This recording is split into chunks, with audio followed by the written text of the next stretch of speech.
Ni merupakan earbud pertama yang aku test yang ada bentuk yang rare. Korang tengoklah tu. Earbud model MD538. Jom kita keluarkan. Itu dia guys. Kat belakang ada satu user manual, ada satu kabel Type-C dan inilah casing dia guys. Simple sangat kan? Jom kita masukkan dia. Itu dia guys. Korang tengok tu. Ada battery indicator kat sini dan earphone dia ni pakai physical button. Korang tengok ni. Button untuk tekan. Kat belakang ada charging port Type-C. Okay, so jom kita try tengok macam mana dia masuk. Sungguh rare sebab dekat sini ada dia punya speaker dan kita akan masukkan dekat telinga kita macam ni.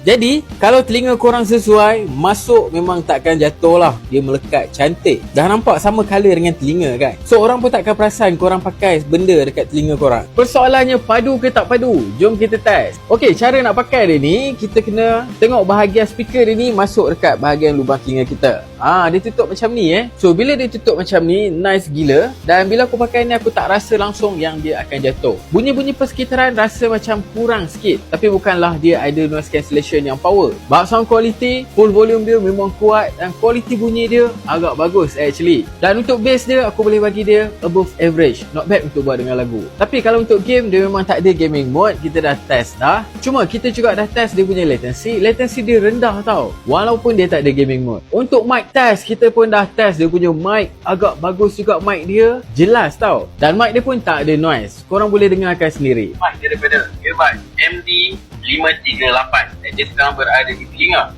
So not bad kan dia punya mic dia. Mic dia mungkin slow sikit berbanding mic-mic yang kuat yang kita dah review sebelum ni. Tapi kalau nak buat call, masih lagi tak ada masalah. So guys, untuk earbud ni, kalau korang nak buat dengar lagu, dah nak buat call, dah cukup padu dah. Kalau korang nak buat main game, latency dia rendah, mungkin sesuai untuk beberapa game tertentu. So guys, check out dekat beg kuning di bawah.